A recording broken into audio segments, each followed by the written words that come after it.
जय हिंद दोस्तों। आज झारखंड दर्शन के सीरीज को आगे बढ़ाते हुए आज हम देखेंगे रामगढ़ जिला को और रामगढ़ जिला को डिटेल से समझने का प्रयास करेंगे। यहाँ से जितने भी आगामी प्रतियोगी परीक्षा झारखंड में होगा उसमें जो भी पूछे जा सकते हैं उन सबको यहाँ पे शामिल करने का प्रयास किया जाएगा। जितने भी प्रश्न पूछे जाएंगे सबको यहाँ पे शामिल करने का प्रयास करेंगे। हो सके तो आप लोग पेन पेपर सब कुछ लेकर बैठिएगा और सब कुछ लिखते भी चलिएगा। इसके पहले बहुत सारा पार्ट दे चुके हैं, अगर आप नहीं देखे होंगे तो देखिए, नीचे डिस्क्रिप्शन में लिंक दिया हुआ है, पूरा प्लेलिस्ट का लिंक दिया हुआ है। बहुत सारा मास्टर वीडियो पढ़ाया जा रहा है उसमें, तो सब कुछ आप देखिए। अगर आप देखिएगा तो उससे आपको बहुत ज़्यादा बेनिफिट मिलेगा।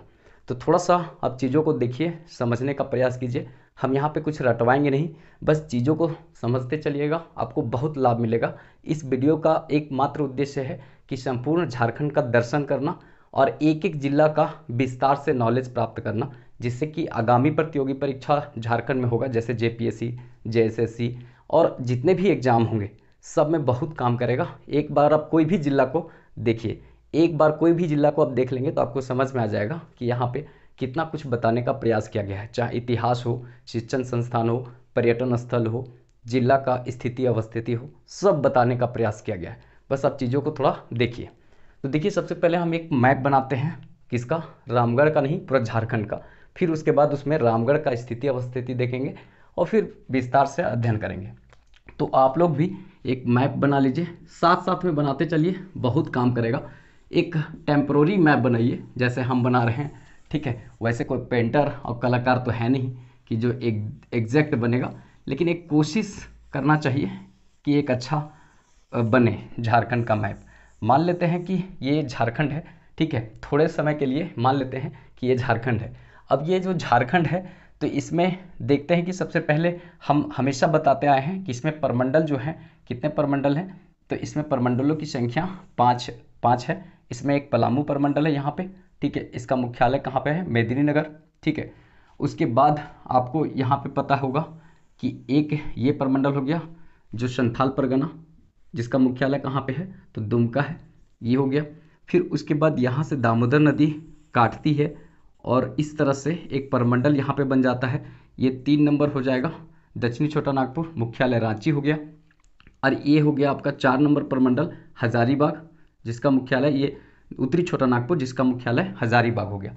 और ये जो है नवीनतम 2003 में बना है कोल्हान, और इसका मुख्यालय कहाँ पे है? तो चाईबासा में। तो ये सब हम चीज़ों को बता चुके हैं। अभी हम उत्तरी छोटा नागपुर के अंतर्गत जो एक जिला है यहाँ पे चलने का प्रयास करेंगे, रामगढ़ जिला। तो इसके पहले हम एक कोडरमा जिला को बताए थे। तो भाई साहब बहुत लोग कमेंट में करने लगा कि नहीं आप 1500 क्षेत्रफल बता दिए। भाई साहब एक आप पतंजलि देखिएगा किताब जो झारखंड में चलता है, उसमें 1500 लिख दिया है। फिर कहीं पर 2550, 2550 लिखा है, 2540 वर्ग किलोमीटर लिखा है क्षेत्रफल। तो कहने का मतलब आप लोग एक बार अपने से भी वेरीफाई कर लीजिए। ये सब किताब वाले पता नहीं क्या करता है कि कैसे लिखता है, समझ में नहीं आता है, कुछ भी लिख देता है, जो मन करता है थपाक से लिख देता है, पढ़ने वाला समझते रहे। तो आप लोग एक बार वेरिफिकेशन कर लीजिएगा। वैसे वहाँ पे मैसेज बॉक्स में लिख कर हम पिन कर दिए हैं कि इसमें पतंजलि पे लिखा है 1500 वर्ग किलोमीटर कोडरमा का क्षेत्रफल, और 2550 या 2540 वर्ग किलोमीटर में उड़ान में लिखा हुआ है। तो ये हम बता दिए हैं, पिन कर दिए हैं, आप लोग एक बार उसको वेरीफाई कर लीजिएगा। तो यहाँ पे हम चलते हैं कहाँ पे? तो ये कोडरमा, ये कोडरमा हो गया। यहाँ पे कोडरमा हम कल देखे हैं, इसके पहले आप नहीं देखोगे तो देख लीजिएगा, सारा कुछ उससे रिलेटेड हम बता दिए हैं, नीचे डिस्क्रिप्शन में दिया हुआ है, ठीक है? तो कहने का मतलब भाई साहब अगर आप देखेंगे अच्छे से तो यहाँ पर जो ये एरिया है, हम यहाँ पे बताने का मतलब कह रहे हैं कि यहाँ पे जो है ये धनबाद वाला एरिया है, इसी से एक लगता हुआ एक एरिया है बोकारो, एक एरिया है बोकारो यहाँ पे। और ये जो शेप बन रहा है भाई साहब, ये जो शेप बन रहा है, ये जो ट्रेंगल का शेप बन रहा है, यही है कौन? रामगढ़, रामगढ़, ठीक है? तो ये आपका रामगढ़ है, यहाँ पे ट्रेंगल शेप में, ट्रेंगल शेप में मतलब उत्तरी छोटा नागपुर जो सबसे बड़ा प्रमंडल है, जिसमें जिलों की संख्या सबसे ज़्यादा है, 7 जिले इसमें हैं। तो इसी में से एक जिला कौन है? रामगढ़ है, ठीक है? एक जिला इसी में से कौन सा है? तो रामगढ़ है। और रामगढ़ जो है वो कैसे बना है, उसका स्थिति सब कुछ हम बताते हैं। बस आप जानिए कि ये जो जिला दिख रहा है आपको, ठीक है, ये आपका कौन सा है? रामगढ़ है। और ये त्रिभुजाकार है, मतलब ये बंगाल साइड से भी सीमा लगाता है और ये त्रिभुजाकार शेप में है। तो तो इसको थोड़ा सा आप ध्यान में रखिएगा कि इसकी स्थिति कहाँ पे है। इसके बगल में इधर पहले धनबाद, फिर उसके बाद बोकारो, फिर यहाँ पे ये रामगढ़ है। तो रामगढ़ की स्थिति देख लिए। अब रामगढ़ का एक एक चीज़ को अच्छे से हम देखते चलते हैं। तो देखिए रामगढ़ जिला कौन सा है, जिला है रामगढ़। अब ये जो रामगढ़ जिला है इसकी स्थापना पहले देख लेते हैं। स्थापना जो है वो कब हुआ है, तो स्थापना जो है ये कब हुआ है, तो सबसे पहले ध्यान में रखिएगा कि इसकी स्थापना 12 सितंबर 2007 ईस्वी को हुआ था। वैसे 12 सितंबर देखा जाए तो कहने का मतलब 12 सितंबर 2007 ईस्वी को दो जिले बने थे, एक खुट्टी एक बना था और एक बना था रामगढ़। तो रामगढ़ जो है वो बना था हजारीबाग से। रामगढ़ जो है वो हजारीबाग से कट के बना था। वैसे उत्तरी छोटा नागपुर में ज़्यादातर जो जिले हैं वो सब कहाँ से कट के बने, तो हजारीबाग से ही कट के बने, क्योंकि भाई साहब पूरा झारखंड का सबसे पुराना जिला कौन सा है, तो हजारीबाग है। 1833 ईस्वी में, कहीं कहीं 1834 ईस्वी लिखता है। तो ये सबसे पुराना जब जिला है तो भाई साहब तो इसी से ये उत्तरी छोटा नागपुर में ज़्यादातर कटकर बने हैं। तो इसको ध्यान में रखिएगा कि रामगढ़ जिला जो है वो किससे कट के बना है, तो हजारीबाग से कट के बना है। और ये खुट्टी है, ये जो पत्थलगड़ी आंदोलन ये सब के लिए फेमस जगह है, तो यहाँ पे जो है ये कट के बना था रांची से। तो ये रांची से कट के बना, खुट्टी 12 सितंबर को ही बना। रामगढ़ जो है हजारीबाग से कट के बना, लेकिन खुट्टी जो है वो रांची से कट के बना। तो हो सकता है कि इसका सबसे पहले अप्रूवल मिल गया होगा, राज्यपाल सबसे पहले सिग्नेचर इसी का पहले वापर कर दिए होंगे। तो इसीलिए भाई साहब कहने का मतलब ये देखेंगे तो ये बना 23वां जिला जो है वो कौन बना, तो ये बना 23वां जिला कौन, खुट्टी। और ये जो रामगढ़ है ये 24वां जिला बना, तो ये 24वां जिला बना। रामगढ़ जो है वो 24वां जिला बना और ये भी 12 सितंबर 2007 ईस्वी को बना हजारीबाग से कटकर। तो रामगढ़ हजारीबाग से 12 सितंबर को कट के बना है 2007 में, और इसी दिन बना था 23वां जिला खुट्टी रांची से कट के। तो ये थोड़ा सा बेसिक बात था जो हम आपको बता दिए। तो 12 सितंबर इसकी स्थापना दिवस होता है। 2017 ईस्वी में जब आप देखिएगा क्वेश्चन दरोगा का, तो उसमें भाई साहब बार बार पूछा है कि इसकी स्थापना कब हुआ है, मतलब दरोगा में पूरा पूछा था। तो इसीलिए कहीं पूछ ना दे तो थोड़ा सा ध्यान में रखिएगा। और सबसे बाद का जिला है, कहने का मतलब है कि झारखंड गठन के बाद, मतलब झारखंड जब गठन हुआ तो 18 जिला था, बाद में 6 जिला जो है इसमें बढ़ा है। तो 6 जिला जो बढ़ा है उसमें से सबसे अंतिम जिला जो है वो 24वां कौन है, तो ये रामगढ़ है। तो इस लिहाज से इसको थोड़ा सा दिमाग में रखिएगा कि सबसे अंतिम जिला कौन है, यही है कौन, रामगढ़। भाई साहब ये दो जिला, एक रामगढ़ और एक गिरिडीह, ये दोनों से थोड़ा सा मतलब ये लगता है खराब कि ये सब जंगल नहीं बढ़ाता। गिरिडीह भाई साहब, गिरिडीह भी जंगल नहीं बढ़ाता है, नहीं यही सब मटिया के सोया हुआ है। भाई साहब आप लोग रामगढ़ वालों थोड़ा सा पेड़ पौधा लगाओ यार, कहने का मतलब पर्यावरण भी बचाना जरूरी है। वैसे पेड़ पौधा लगा हुआ देखते हैं, लेकिन थोड़ा और लगाओ, क्योंकि जितना बार भी वन सर्वेक्षण रिपोर्ट आता है उसमें रामगढ़ गिरिडीह मटियाया हुआ है, सोया हुआ है, 1% नहीं बढ़ा रहा है जंगल। भाई साहब क्या कर रहे हैं, जितना लगा रहे हैं उतना काटियो रहे, तो गड़बड़ा जाएगा, थोड़ा ज़्यादा लगाइए, ठीक है। तो कहने का मतलब ये दोनों जिला का स्थिति जो है ना जंगल में एकदम समान बना हुआ है, 2-3 साल का 4 साल का रिपोर्ट से। वैसे हर 2 साल में रिपोर्ट आता है, लेकिन ये पिछला 4 साल से अब जंगल उंगल लोग नहीं बढ़ाया है। जितना बढ़ाता होगा उतना काट देता होगा, तो बढ़ावे नहीं करता है, ठीक है। तो कहने का मतलब ये स्थापना हो गया इसका। उसके बाद इसका क्षेत्रफल, तो क्षेत्रफल अगर देखें तो 1341 वर्ग किलोमीटर है। 1341 वर्ग किलोमीटर इसका क्षेत्रफल है। और क्षेत्रफल याद करना इसलिए जरूरी है क्योंकि ये सबसे छोटा जिला है क्षेत्रफल के दृष्टि से। वैसे सबसे छोटा जिला जनसंख्या के दृष्टि से यहाँ पे बताएंगे, ये रांची के साइड में यहाँ ऊपर में लगा हुआ है कौन, लोहरदगा, जो 4.5-5 लाख जनसंख्या है उसके पास। तो जनसंख्या के आधार पर सबसे अगर छोटा जिला बोले तो लोहरदगा है, लेकिन क्षेत्रफल के हिसाब से सबसे छोटा जिला बोले तो ये कौन सा है, तो ये आपका रामगढ़ है, ठीक है। रामगढ़ सबसे छोटा क्षेत्रफल के दृष्टि से है और सबसे छोटा जनसंख्या की दृष्टि से लोहरदगा है, ठीक है। तो इसको थोड़ा सा ध्यान में रखेंगे। अब ये क्षेत्रफल इसके पास कम भले है, लेकिन जनसंख्या भाई साहब 9.5 लाख के आसपास में है, तो जनसंख्या काफ़ी है इसके पास। लेकिन क्षेत्रफल इसके पास कम है, तो इस लिहाज से इसको ध्यान में रखेंगे। और क्षेत्रफल की दृष्टि से सबसे बड़ा जिला जो है ना, यहाँ पे बताएंगे जो पश्चिमी सिंहभूम है, ठीक है, पश्चिमी सिंहभूम में बताएंगे 7224 वर्ग किलोमीटर के आसपास में इसका मतलब क्षेत्रफल है। सबसे ज़्यादा बड़ा जो जिला है वो पश्चिमी सिंहभूम है, वो क्षेत्रफल की दृष्टि से। लेकिन अभी हमको इसको नहीं पढ़ना है, इसको पढ़ना है, तो इसको थोड़ा सा ध्यान में रखिएगा, कोरिलेट कर लीजिएगा कि सबसे बड़ा क्षेत्रफल की दृष्टि से जो हो गया ये पश्चिमी चंपारण, ठीक है, सॉरी पश्चिमी सिंहभूम, चंपारण याद आ जाता है, बिहार भी पढ़ना पड़ता है बीपीएससी भाई साहब उसके लिए। तो कुल मिलाकर याद रखिएगा पश्चिमी सिंहभूम सबसे बड़ा क्षेत्रफल से होगा, और उसके बाद ये हो गया क्षेत्रफल की दृष्टि से सबसे छोटा जिला, ठीक है। तो इसको थोड़ा सा ध्यान में रखिएगा, क्योंकि यहाँ से एक क्वेश्चन, मुख्यालय जो है वो रामगढ़ भी होगा, इसका मुख्यालय कहाँ है, रामगढ़ है, ठीक है। अनुमंडल जो है, अनुमंडल भी मतलब इसका रामगढ़ है, रामगढ़ है। फिर विधानसभा, विधानसभा, विधानसभा भाई साहब इस सबका दो है, देखिए विधानसभा इस सबका दो है, एक मांडू है विधानसभा, और एक रामगढ़ है, एक रामगढ़ है विधानसभा और एक मांडू है, ठीक है। इसका जो विधानसभा है एक मांडू है, ठीक है, मांडू, और एक रामगढ़, ये दो विधानसभा है भाई साहब। मांडू है कहने का मतलब एक मांडू महोत्सव मध्य प्रदेश में होता है, कि हमारे पास चल रहा है कि नहीं, कहने का मतलब गड़बड़ा न जाए, ठीक है। कहने का मतलब है कि एक मांडू जो है वो एक मांडू महोत्सव होता है मध्य प्रदेश में, वो वाला नहीं है मांडू, ये मांडू रामगढ़ वाला मांडू है, ठीक है। और एक यहाँ पे रामगढ़ हो गया।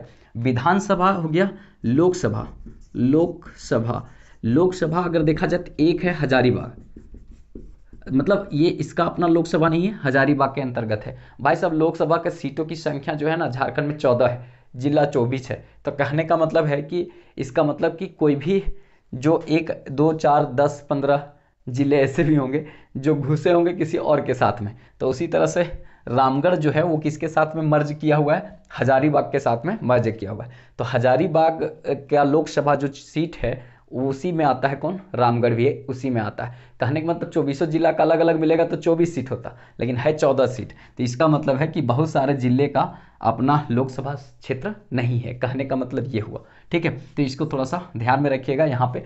और इसके बाद प्रखंड, प्रखंड भी इंपॉर्टेंट रखता है, इसमें 6 प्रखंड है, तो इसको याद रखिएगा, छोटा जिला है 6 प्रखंड है, ठीक है। तो ये थोड़ा सा दिमाग में रखिएगा, ये सब इतना जो है वो बेसिक बातें हो गई।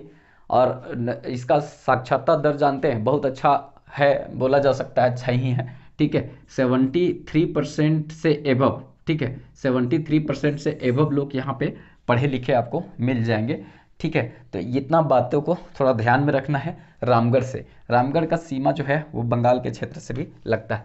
तो ये हो गया बेसिक बात जिसको आपको जानना था और समझना था। भाई साहब पिंक कलर का पहन के आए हैं, मतलब तो कैप, अरे यार मतलब आपको क्या बताएं, मतलब ये जो है ना, मतलब मेरा एक दोस्त यहाँ पे हम लोग के साथ में पढ़ता था यहाँ का, उसको लव गुरु करते थे। जितना भी बेड़ाइल लड़की लोग होती थी, बेड़ाइल लड़की लोग मतलब समझते हैं सब बिगड़ल, सब बिगड़ल मतलब सब लड़की लोग को बिगड़ल नहीं कहते हैं, मतलब जो उटपटांग टाइप की, चाइनीज टाइप की होती थी, जो धोखेबाज टाइप की होती थी, तो उस सब को आसानी से अपने हैंडल में कर लेता था लड़का लोग, तो उस सबको हम लव गुरु कहते हैं, सब भाई लोग यही का था, ठीक है। तो इसीलिए पिंक कलर का टोपी पहन लिए, इसलिए क्योंकि बच्चा लोग जो है वो थोड़ा सा ध्यान में रखे। बड़ी भाई लोग कहते रहते हो ना मैसेज करके कि सर हमारी भाग गई, हुकरी भाग गई, इकरी भाग गई, तो भाग गई भाई साहब, तो कुल मिलाकर कांटेक्ट नहीं हो पा रहा है मतलब भाई लोग से, तो मिला देते वो सब सॉल्यूशन कर देता लव गुरु लोग। लेकिन फिलहाल अभी लव गुरु लोग कहाँ हैं और हम कहाँ हैं उस सबको कुछ भी पता नहीं, ना हमको कुछ पता है, लेकिन एक बार कांटेक्ट करेंगे। रामगढ़ पढ़ा रहे तो याद आ गया लव गुरु लोग को, भाई साहब गजब का था, मतलब कितनों भी टेढ़ टाढ़ लोग हो सबको आसानी से पटा लेता था वो सब, ठीक है।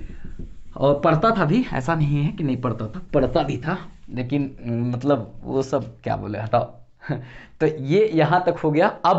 अब बहुत इंपॉर्टेंट सीक्वेंस चलेंगे यहाँ पे। इतिहास, इतिहास जो है ना इसका अपना बहुत रिच रहा है। रामगढ़ राज्य का इतिहास देखेंगे तो ही इंपॉर्टेंट है। देखिए प्राचीन इतिहास में अगर बात करें, प्राचीन जो इतिहास है इसमें इसका कुछ योगदान नहीं। हजारीबाग का जो इतिहास है, प्राचीन इतिहास, सीतागढ़ पहाड़ या दूधपनिया, ठीक है, या तो जितना भी अगर नरसिंह धाम जितना भी है प्राचीन साक्ष्य यहाँ से, तो ये हजारीबाग से ही संबंधित है। तो कहने का मतलब इसका अलग से कुछ है नहीं है। पर्यटन स्थल में देखेंगे छिन्नमस्तिका मंदिर को, लेकिन यहाँ पे कुछ देखेंगे नहीं। प्राचीन भारत में इसका कुछ अपना अस्तित्व है नहीं, बस हजारीबाग का जो था वही इसका है, ठीक है। बस आप थोड़ा सा कैथा का शिव मतलब मंदिर है, एक बहुत इंपॉर्टेंट है कैथा शिव मंदिर, वो पर्यटन स्थल में भी बताते वैसे कि कैथा का शिव मंदिर है, वो बहुत पुराना है, मतलब बहुत पुराना इसको बोला जाता है, मतलब 500 साल के आसपास में पुराना है वो। और भाई साहब इसमें क्या है कि भारतीय पुरातात्विक सर्वेक्षण विभाग जो है इसको धरोहर के रूप में स्थापित किया है। तो ये एक प्राचीन सच है जो दिमाग में रखेंगे कि आपसे पूछेगा कैथा शिव मंदिर जिसको भारतीय पुरातात्विक विभाग ने मतलब धरोहर के रूप में स्वीकारा है, वो मतलब कहाँ पे है, तो वो यहीं पर रामगढ़ में है। तो इसको थोड़ा सा ध्यान में रखेंगे, प्राचीन जो इतिहास है उससे थोड़ा सा संबंधित है।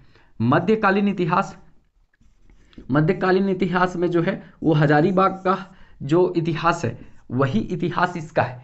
तो मध्यकालीन में इसका अलग से कुछ भी इतिहास नहीं है।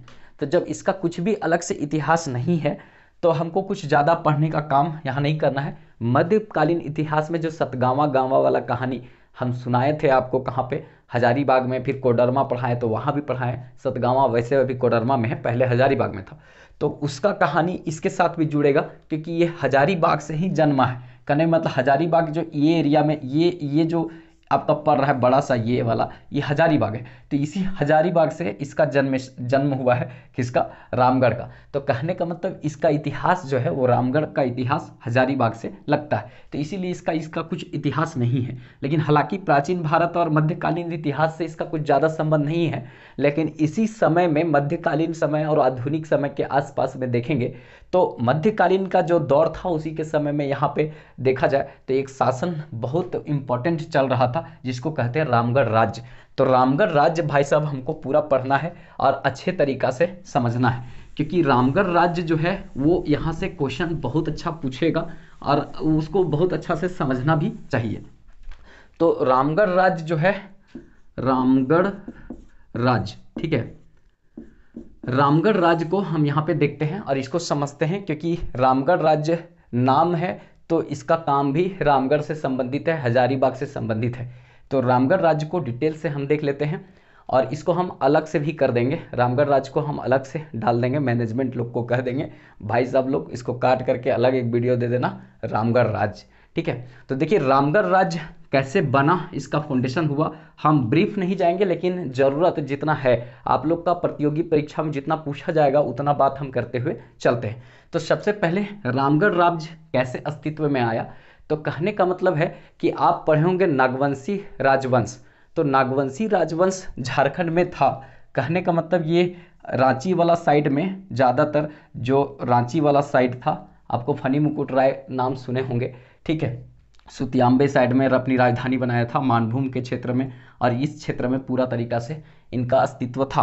तो कहने का मतलब है कि उसी नागवंशी राजवंश का एक पार्ट था कर्णपुरा का क्षेत्र, ठीक है। तो कर्णपुरा का जो क्षेत्र है वो रामगढ़ साइड में ही पड़ता था।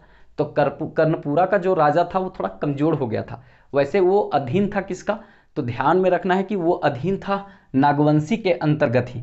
तो कर्णपुरा का जो शासक था उसको क्या किया कि दो भाई जो नागवंशी राजवंश में सेना प्रमुख थे, कहने का मतलब सेना का दायित्व निभाते थे, सेनापति का रोल निभाते थे, एक थे सिंहदेव सिंह और बागदेव सिंह। तो बागदेव सिंह इंपॉर्टेंट है, बागदेव सिंह, ठीक है।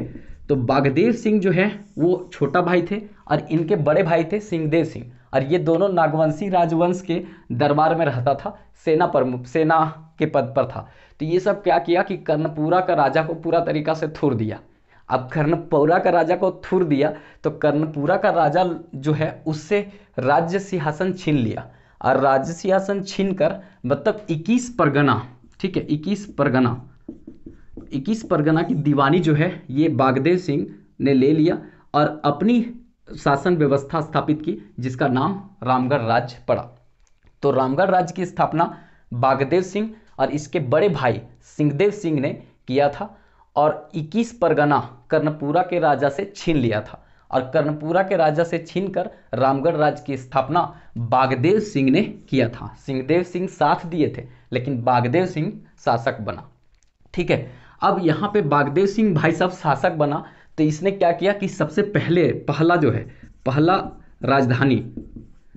राजधानी जो है वो रामगढ़ का कहाँ बनाया, तो ध्यान में रखिएगा, सिसिया को पहला राजधानी बनाया। कौन? बागदेव सिंह। अब पता नहीं इसको मन नहीं लगा। कहने का मतलब मन क्या नहीं लगा, कहने का मतलब भाई साहब ये सब नागवंशी से छीन कर बना था, तो ये सबको डर से हालत खराब रहता था कि नागवंशी वाला कहीं नहीं थूर दे, और अगर नागवंशी वाला लोग नहीं थूरेगा तब तक पंचेत वाला लोग थूर देगा। पंचेत वाला जो है ना वो इधर था, मानभूम के क्षेत्र में पंचेत लोग था, जो आज का धनबाद है वही पहले मानभूम था। तो कहने का मतलब है कि मानभूम के साइड में पंचेत लोग थे, गाय का पूंछ को वो राज्य चिन्ह बनाए थे, तो पंचेत लोग बहुत ताकतवर था। तो सिंहदेव सिंह और बागदेव सिंह को पता था कि नागवंशी लोग को तो हटाकर हम यहाँ शासन सत्ता स्थापित किए, लेकिन अगर भाई साहब थोड़ा ऊपर से अगर कहीं थूरा, अगर कहीं यहाँ से उलट पलट किया इस वाला क्षेत्रवा से पंचेत, तो हम लोग तो चले जाएंगे। तो कहने का मतलब है ना कि बागदेव सिंह, सिंहदेव सिंह और जितने भी रामगढ़ राज्य के राजवंश आए, सब लोग राजस्व जो है भेजा करता था पंचेतों को। जो राजस्व जो होता है, कर जो टैक्स होता है, उसका कुछ हिस्सा भेजा करता था पंचेत को, कि पंचेत आक्रमण ना करे। इसका मतलब आप समझ सकते हैं कि कहने का मतलब है कि रामगढ़ राज्य स्थापित हुआ था, लेकिन डरता था किससे? पंचेतों से। इसीलिए कभी कभी क्वेश्चन पूछ देता है कि आप लोग बताइए कि झारखंड में नागवंशी वंश हुआ, रामगढ़ वंश हुआ, चेरो वंश हुआ, मतलब रक्सौल वंश हुआ, ये सभी वंश के लोग शासक किए थे, लेकिन इसमें सबसे ताकतवर कौन था? तो सबसे ताकतवर जो है पंचेत थे। यहाँ पंचेत थे, जो आज का मानभूम, आज का धनबाद जो है वो मानभूम हुआ करता था, तो यहाँ पर थे। तो कुल मिलाकर मेरे कहने का मतलब भाई साहब ये हुआ कि पंचेत बहुत ताकतवर थे, तो ये सब मार उर खाने के चक्कर में क्या करता था, राजधानी बदलते रहता था। ठीक है, तो कहने का मतलब यहाँ पे राजधानी बनाया, और राजधानी बनाने के बाद यहाँ से फिर से राजधानी, पहला राजधानी फिर दूसरा राजधानी चेंज कर दिया। फिर यही कहने का मतलब बागदेव सिंह ही फिर से राजधानी चेंज कर दिए और उर्दा कर दिए, उर्दा राजधानी कर दिए। अब इसकी राजधानी जो है भाई साहब उर्दा हो गया। अब जब उर्दा हो गया राजधानी, तो कहने का मतलब यहाँ पर बहुत दिन तक उर्दा रहा राजधानी, लेकिन उसके बाद जो है यहाँ पे नए शासक आए, उसका नाम था हेमंत सिंह। भाई साहब हेमंत सोरेन नहीं, हेमंत सिंह। ठीक है, हेमंत सोरेन चच्चा नहीं, क्या? हेमंत सिंह। ठीक है,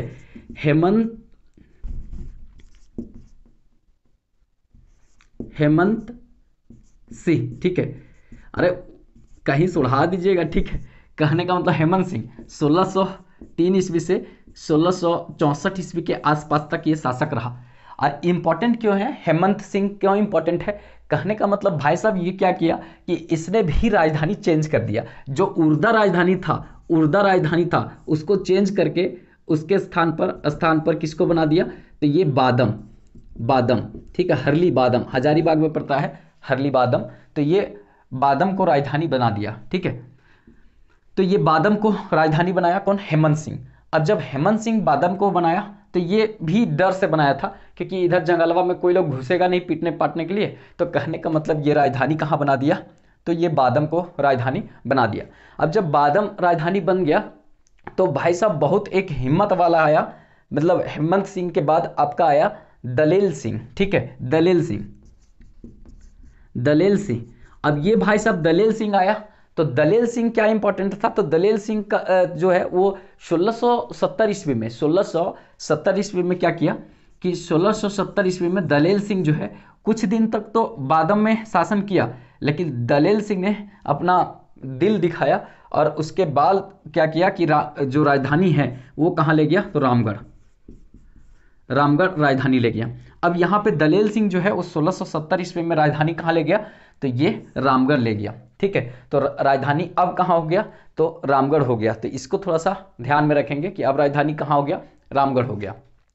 इसके बाद क्या हुआ, थोड़ा सा हमको और मिटाना पड़ेगा, क्योंकि हम चाह रहे हैं कि एक बार में ही सब कुछ बता दिया जाए यहाँ पे। ठीक है, तो कहने का मतलब अब यहाँ पे दलेल सिंह जो है वो राजधानी कहाँ बना दिया? तो वो दलेल सिंह राजधानी बना दिया रामगढ़ को। अब रामगढ़ जब राजधानी बन गया, तो इसके बाद एक और शासक आया, तेज सिंह, ठीक है। तेज सिंह जो है वो यहाँ पे आया, तेज सिंह, ठीक है, तेज सिंह, ठीक है। और ये आया आपका 1772 ईस्वी में आया था, ठीक है। तो ये 1772 से 1780 ईस्वी में रहा था, 1772 से 1780 ईस्वी में तक रहा था। और ये क्या किया कि इसने अपना और हिम्मत दिखाया और यहाँ पे इचाक को राजधानी बना दिया, ठीक है। इसने राजधानी जो है, राजधानी किसको बनाया, इचाक को बनाया। तो राजधानी कहाँ हो गया, इचाक हो गया। अब भाई साहब जब राजधानी इचाक हो गया तो इसके बाद अब बहुत इंपॉर्टेंट एक शासक यहाँ पे आएंगे और बहुत दिनों के बाद, मतलब तो बहुत गैप के बाद, लगभग 100 साल के गैप के बाद 1880 ईस्वी के आसपास में एक मतलब ब्रह्मदेव नारायण सिंह,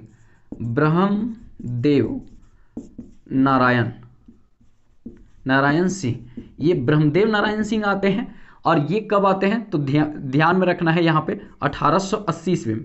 1880 ईस्वी में ब्रह्मदेव नारायण सिंह क्या करते हैं कि इस राजधानी को जो इचाक था उसको पदमा ले जाते हैं, तो ये भाई साहब पदमा राजधानी आ जाता है। यहाँ पे ब्रह्मदेव नारायण सिंह इसको पदमा ले आते हैं और फिर ये पदमा ही अंतिम राजधानी इसका रहता है।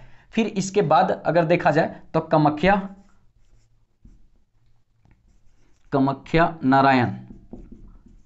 नारायण सिंह जो है वो आते हैं, इसके बाद शासक बनते हैं। कामाख्या नारायण सिंह जो है वो शासक बनते हैं 1937 ईस्वी में।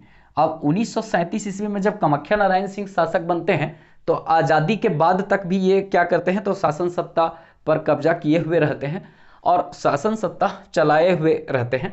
लेकिन जब भारत आज़ाद 1947 में हो जाता है तो 26 जनवरी, ठीक है, तो याद रखिएगा बहुत अच्छा दिन है 26 जनवरी 1955 ईस्वी को, 26 जनवरी 1955 ईस्वी को मतलब बिहार भूमि सुधार अधिनियम के धारा 3 के तहत जो है वो क्या किया जाता है तो रामगढ़ राज्य को खत्म कर दिया जाता है, मान्यता, ठीक है। रामगढ़ राज्य का मान्यता जो है वो खत्म कर दिया जाता है और इस तरह से रामगढ़ राज्य पूरा तरीका से खत्म हो जाता है। मतलब जो भूमि अधिनियम आया था, बिहार सरकार का भूमि अधिनियम आया था, तो उसके तहत जो है इस बिहार राज्य भूमि सुधार अधिनियम जो आया, उस अधिनियम के तहत 26 जनवरी 1955 ईस्वी में धारा 3 के तहत जो है वो क्या किया गया, कामाख्या नारायण सिंह को मतलब मान्यता खत्म कर दिया गया कि ये राजा हैं और इस तरह से जो रामगढ़ राज्य का खात्मा हो गया। तो रामगढ़ राज्य का पहला शासक बागदेव सिंह, ठीक है, और ये 21 परगना जीते थे, ठीक है, और किससे, नागवंशियों से, कर्णपुरा का राजा से। फिर पहली राजधानी कौन हो गया, सिसिया। दूसरी राजधानी उर्दा, ठीक है, हेमंत सिंह बने, ये बादम ले गए। फिर उसके बाद दलेल सिंह बने और दलेल सिंह जो है वो कहाँ ले गए राजधानी, तो फिर से वो रामगढ़ ले गए। फिर तेज सिंह बना, इचाक ले आया और उसके बाद ब्रह्मदेव नारायण सिंह आए और ये 1880 लगभग 100 साल के बाद पदमा ले आए। पदमा अंतिम राजधानी रहा और कामाख्या नारायण सिंह 1937 ईस्वी में राजा बने थे भाई साहब। उस समय 1937 ईस्वी में मतलब अंग्रेज लोग इसको दिया था जहाज घूमने के लिए। आज़ादी के बाद भी इसके पास जहाज नहीं, हेलीकॉप्टर था, तो घूमते थे हेलीकॉप्टर से। कहने का मतलब है कि हमारे दादा ये सब बताते हैं कि हेलीकॉप्टर से ये घूमा करते थे। तो कुल मिलाकर यहाँ पे ये पूरा तरीका से रामगढ़ राज्य जो है बिहार सरकार भूमि सुधार अधिनियम की धारा 3 के तहत 26 जनवरी 1955 ईस्वी को ये पूरी तरीका से रामगढ़ राज्य खत्म हो गया। तो रामगढ़ राज्य की स्थापना बागदेव सिंह ने किया था और इसका अंतिम जो है वो राजधानी कहाँ था, तो ध्यान में रखिएगा यहाँ पे पदमा में था। तो आई होप यहाँ तक समझ में आ गया होगा चीज़ें। और ये इस तरह से पूरा रामगढ़ राज्य का अपना एक इतिहास है, वो कहानी है। तो इसको थोड़ा सा आप ध्यान में रखिएगा। मध्यकालीन समय का दौर जो है उस समय खास में इसको देखेंगे और आधुनिक भारत दोनों के समय के काल में ये आ जाएगा, ठीक है। तो हम इसको थोड़ा सा मिटा देते हैं, पूरा मिटेबो नहीं करता है, कहने का मतलब इसमें खराब दे दिया बोर्ड या मार्कर, मिटता भी नहीं है जल्दी से ये। चलिए, तो ये रामगढ़ राज्य हम पूरी तरीका से देख लिए। थोड़ा सा शेयर वेयर भी किया कीजिए भाई लोग। कहने का मतलब है कि अभी नया चैनल है, आप लोग का अगर सपोर्ट मिलेगा तो पूरा इसके बाद जिला दर्शन खत्म हो जाएगा, तो उसके बाद हम जेपीएससी का सिलेबस उठाएंगे और एक एक सिलेबस को एकदम धुआं उड़ाते हुए चलेंगे, एकदम डिटेल से समझा कर आपको फिर कहीं पढ़ने का ज़रूरत नहीं पड़ेगा। लेकिन आप लोग कहने का मतलब साथ दीजिएगा तभी कुछ हो पाएगा, नहीं तो कुछ नहीं हो पाएगा। अगर आप लोग का साथ रहा तो सब कुछ होगा, नहीं तो कुछ नहीं हो पाएगा।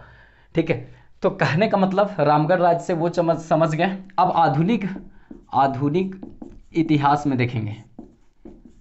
अब आधुनिक इतिहास में देखेंगे भाई साहब इसका क्या रोल था। आधुनिक इतिहास में बहुत इंपॉर्टेंट दो बात हमको याद रखना है। सबसे पहले 1857 की क्रांति, आप सबको पता होगा कि 1857 की क्रांति जो है वो झारखंड में कहाँ से चालू हुआ था। तो झारखंड का अगर छोटा सा मैप अगर हम बना दें तो आप लोग को पता होगा कि अगर देखा जाए, अरे ढेरे खराब बन गया लेकिन कोई दिक्कत नहीं। यहाँ पे देवघर रोहिणी से 32वां इन्फेंट्री का जो जवान लोग था उसने किया था 12 जून से, और ये इधर बढ़ा था हजारीबाग के तरफ, सुरेंद्र शाही किए थे। अब बोलिएगा इधर संथाल परगना तरफ क्यों नहीं बढ़ा, क्योंकि 1857 से पहले 1856 में क्या हुआ था, तो ये संथाल विद्रोह हुआ था और संथालियों लोग को बड़ी मारा गया था अंग्रेजों के द्वारा, तो ये सब डर गया था, इसीलिए ये सब 1857 के क्रांति में भाग नहीं लिया था। अब सुरेंद्र शाही हजारीबाग से नेतृत्व किए थे। अब यहाँ पर जो रामगढ़ है इस साइड में आया, तो रामगढ़ साइड से रांची घुसा जाता था। तो रांची का डोरंडा क्षेत्र से तो नेतृत्व, मतलब यहाँ पे नेतृत्व जो कर रहे थे विश्वनाथ सहदेव कर रहे थे। ठीक है, गणपत राय उनके सेना प्रमुख थे, वो डोरंडा क्षेत्र से कर रहे थे। लेकिन अंग्रेज लोग जो इधर से घुसता था रामगढ़ साइड से, चुटू पालू के घाट तरफ से जो घुसता था, कहाँ पे, रांची में घुस जाता था। तो भाई लोग यहाँ पर क्या किया कि कहने का मतलब टिके तुराव तो पहले तैयारे नहीं हो रहे थे। टिके तुराव जो है वो पहले तैयारे नहीं हो रहे थे 1857 के क्रांति में अंग्रेजों के विरुद्ध लड़ाई करने के लिए, क्योंकि टिके तुराव जो है यहाँ के चुटू पालू जो क्षेत्र है, रामगढ़ का क्षेत्र है, वहाँ पर वो राजा हुआ करते थे। तो कहने का मतलब ये तैयारे नहीं हो रहे थे। तो इनका जो दीवान जो था शेख भिखारी बहुत चालाक था और मांझी साइड का था। तो कहने का मतलब है कि शेख भिखारी जो है वो इनको उस्काए। कहने का मतलब जैसे दो दोस्तों को लड़ रहा था, तीसरा का उस्काता है एक, लड़ लड़, तो कहने मतलब कैसे लड़ता है, तो उसी तरह से शेख भिखारी जो है इनका दीवान थे, वो बहुत चालाक थे। उन्होंने कहा कि देखो अगर अंग्रेजों को इसी तरह छोड़ दिया तो कल को तुम्हारा भी शासन सत्ता सब ले लेगा। कहने का मतलब टीके तुराव को बोले कि आपका शासन सत्ता सब छीन लेगा अंग्रेज लोग, धीरे धीरे सबका छीनते जा रहा है, आपका भी छीना जाएगा। इससे बढ़िया अंग्रेजों से लोहा लीजिए और उसके बाद लोहा लीजिए, हो सके तो जीतेंगे तो फिर वाह वाह होगा, और नहीं जीतेंगे तो फिर पिटा जाएंगे। तो कहने का मतलब हुआ क्या कि यहाँ पर चुट्टू पालू का जो क्षेत्र, जो इधर से अंग्रेज लोग रांची प्रवेश कर जाता था, तो चुट्टू पालू के क्षेत्र में अंग्रेजों को रोकने का काम टिकेत उरांव, ठीक है, टिकेत उरांव और उसके बाद शेख भिखारी ने किया था। तो टिकेत उरांव शेख भिखारी ने किया था, और ये रामगढ़ राज्य से संबंधित है, इसीलिए हमको आधुनिक भारत में बताना पड़ा कि टिकेत उरांव और शेख भिखारी जो चुट्टू पालू के घाट से घुसने नहीं देता था अंग्रेज लोग को आगे, कि राम मतलब यही और मांझी तक का एरिया था इस सबका, यहीं रोक लेता था कि आगे नहीं घुसने देंगे। अब कहने का मतलब भाई साहब, इसीलिए ये सबको बोला जाता है कि जब इस सबको फांसी की सजा दिया गया था तो चुट्टू पालू का घाट में इस सबको फांसी का सजा दिया गया था, लटकाया गया था। तो ये क्लियर बात है। तो 1857 की क्रांति में दो महान लीडर यहाँ से संबंधित हैं, टिकेत उरांव और एक शेख भिखारी का संबंध कहाँ है, चुट्टू पालू घाट से, और यहाँ के राजा थे टिकेत उरांव और शेख भिखारी उनके दीवान थे। तो ये बात को थोड़ा ध्यान में रखना है। इसके बाद एक बात यहाँ पर आता है कांग्रेस, ठीक है, कांग्रेस का अधिवेशन।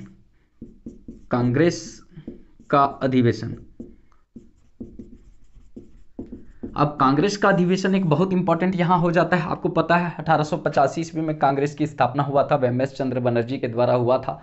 ठीक है, ये सब आपको पता होगा, लेकिन हमको वो सब नहीं करना है, वो सब जानना नहीं है। हमको जानना है कि एक कांग्रेस का अधिवेशन जो है 1940 ईस्वी में हुआ था, और वो 53वां अधिवेशन था। ठीक है, 53वां अधिवेशन था, 53वां कांग्रेस का अधिवेशन था। ठीक है, तो इस अधिवेशन की अध्यक्षता जो है, अध्यक्षता मौलाना अबुल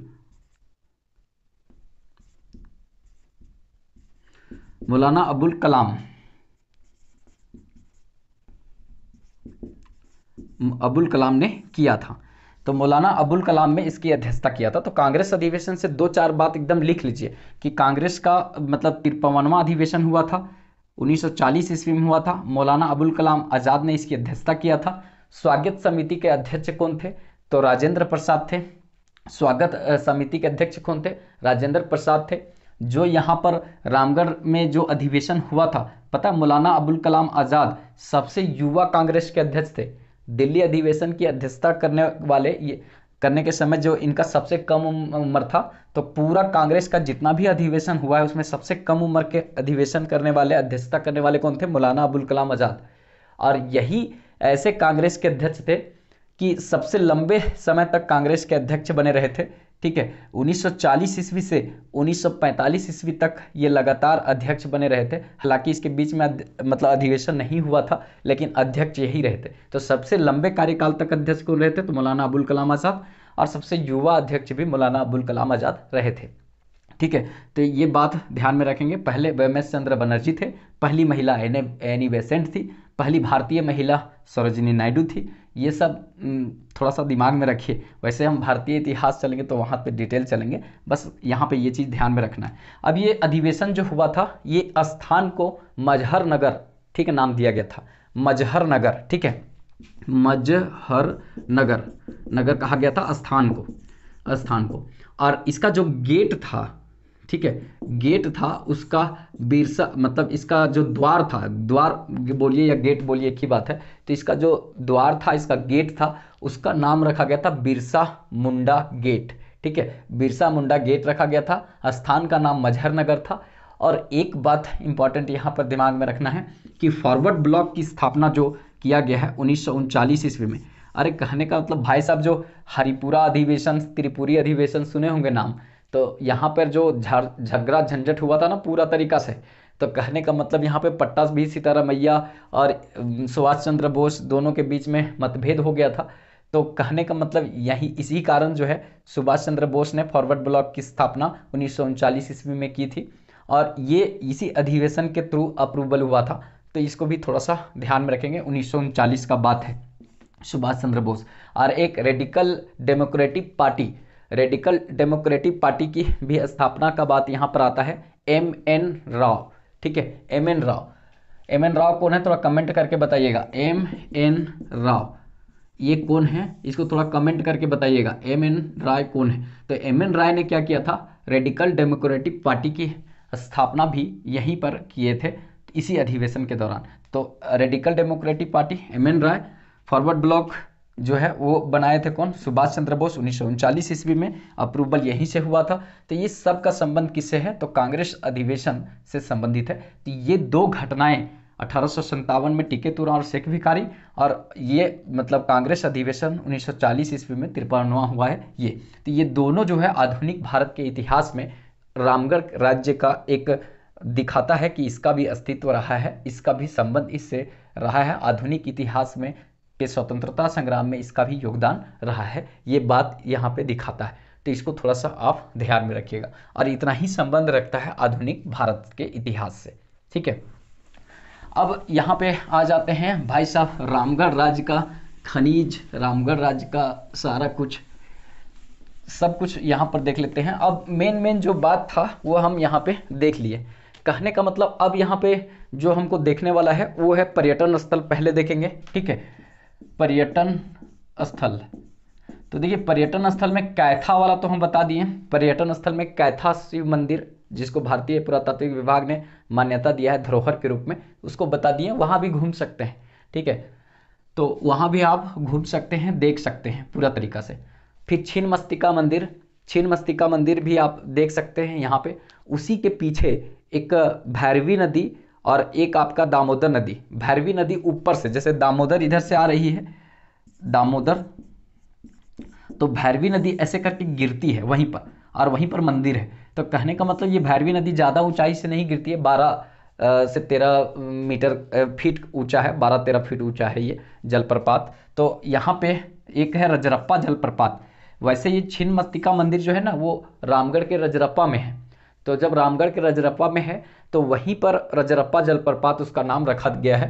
और ये कहाँ पे है? तो ये दामोदर नदी और भैरवी नदी के संगम पर स्थित है, यहीं पर रजरप्पा। और इसीलिए रजरप्पा जलप्रपात कहते हैं, क्योंकि भैरवी नदी जो है वो किसमें? दामोदर में गिरती है। ठीक है, तो ये रजरप्पा जलप्रपात के नाम से विख्यात है। तो यहाँ पर भी आप घूम सकते हैं। वैसे आप रजरप्पा जाइएगा छिन्नमस्तिका देखने के लिए, तो इसको आप देख ही लीजिएगा, इसको छोड़िएगा काहे। कहने का मतलब भाई साहब वहीं पर है तो उसको अलग से थोड़ी देखना है, कहने का मतलब उसको देख लेना है, ठीक है। उसके बाद पतरातू, पतरातू डैम, ठीक है। तो पतरातू डैम बहुत फेमस है। अभी तो सीएम साहब जो है मतलब हेमंत चचा जो है वो यही घूमल चल रहे थे पतरातू डैम में। भाई साहब तो पूरा उफान पर पतरातू डैम और वहाँ पे घूम रहे हैं। चचा थोड़ा देख लीजिए बढ़िया से।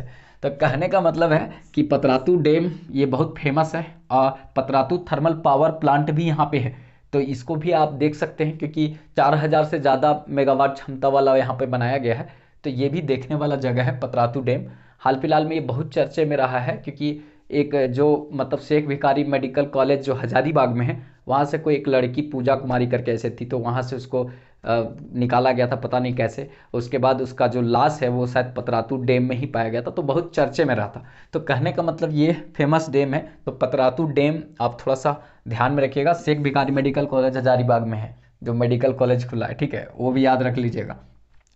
तो कहने का मतलब पतरातू डैम कहाँ पे है, तो ये रामगढ़ में है। तो इसको भी आप देख सकते हैं। तो पर्यटन स्थल कुछ ज़्यादा यहाँ पे है नहीं, कोल फील्ड एरिया है, कोयला उला पूरा है, ठीक है। और ये जो है ना एक छावनी बोर्ड है, रामगढ़ जो है एक छावनी बोर्ड है। छावनी बोर्ड मतलब होता है ना कि जहाँ पर सैनिकों का सत्ता होता है, सैनिकों का थोड़ा अधिकार होता है। जैसे वहाँ पर नगर निगम नगर पालिका ये सब का चुनाव नहीं होता है, वहाँ पर अध्यक्ष उध्यक्ष सब बनता है सैनिक लोग ही, और वही सब बनता है, वही सब साफ सफाई और ये सब का ध्यान रखता है। तो कुल मिला के एकमात्र छावनी बोर्ड पूरा झारखंड में है, तो वो कौन सा है, रामगढ़ छावनी बोर्ड।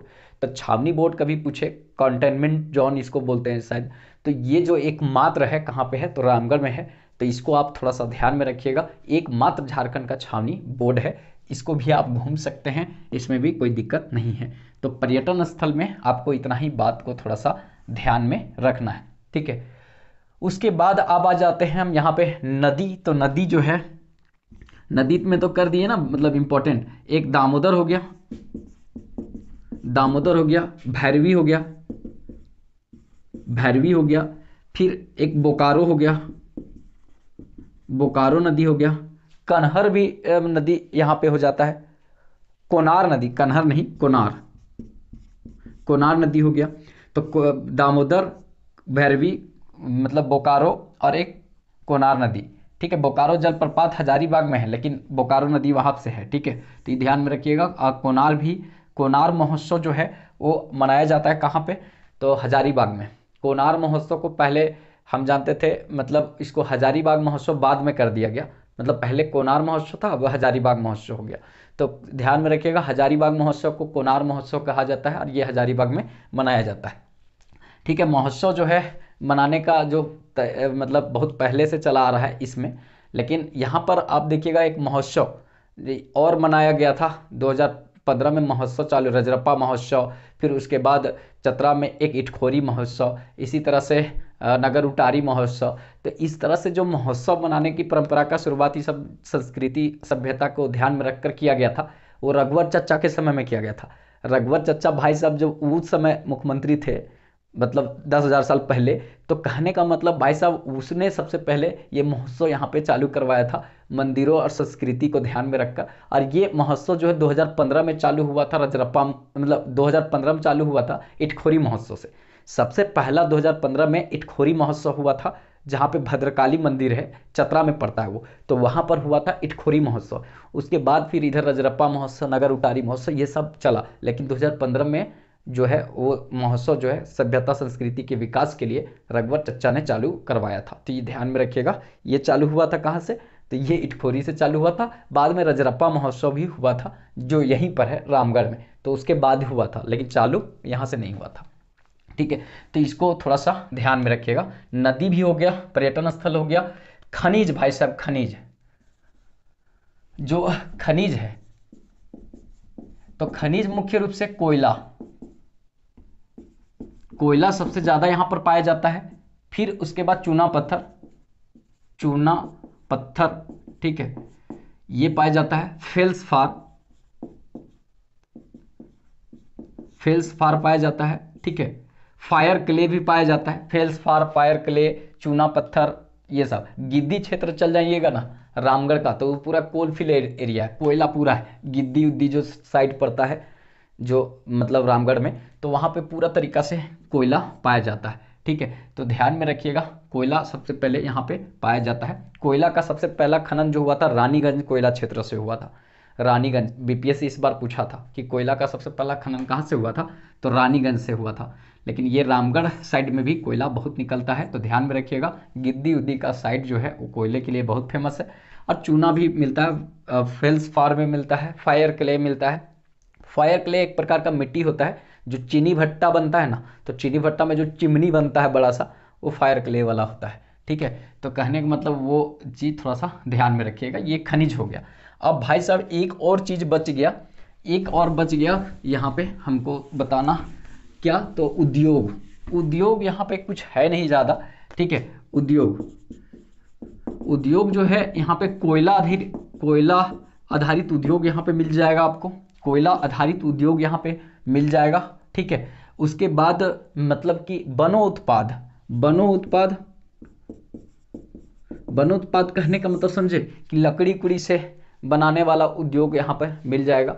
ठीक है, चूना पत्थर से संबंधित उद्योग मिल जाएगा, लेकिन ज़्यादा कुछ नहीं मिलेगा यहाँ पे, उद्योग वैसा कुछ ज़्यादा नहीं है। ठीक है, तो इसको भी आप थोड़ा सा ध्यान में रखिएगा। कहने का मतलब बहुत इंपॉर्टेंट यहाँ से क्वेश्चन पूछा जाता है। ठीक है, तो कोयला उद्योग है और वनोत्पाद उद्योग है। वैसे ज़्यादा यहाँ उद्योग अब नहीं लगाया गया है।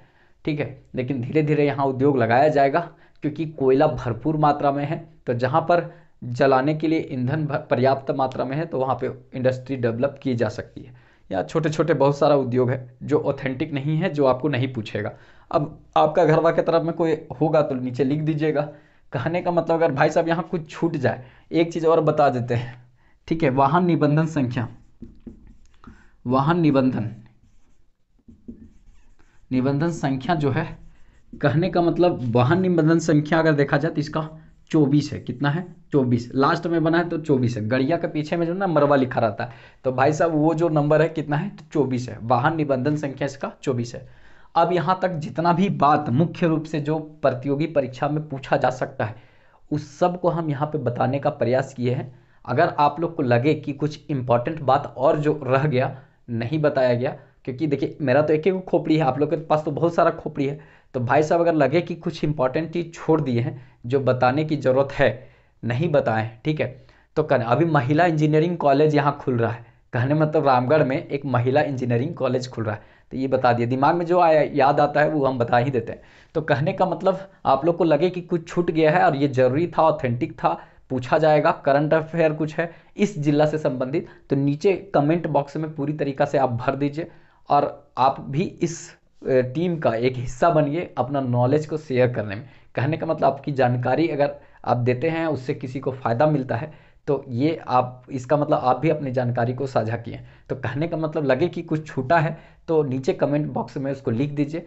अगर हमको अच्छा लगेगा तो हम उसको पिन कर देंगे, सबसे ऊपर आपका मैसेज दिखेगा। तो कहने का मतलब ऐसा ऑथेंटिक बात को आप कमेंट बॉक्स में लिखिए। और एगारी बेगारी चीज़ नहीं लिखिएगा कि कहीं जाके गाड़ी उधर रामगढ़ वाला एक साइड खैया में गिर गया तो उधर 4 आदमी की मौत हो गई, ये सब लिखने की ज़रूरत नहीं है। कहने मतलब इसे थोड़ी पूछता है, तो ये सब नहीं लिखना है। क्या ये सब नहीं लिखना है?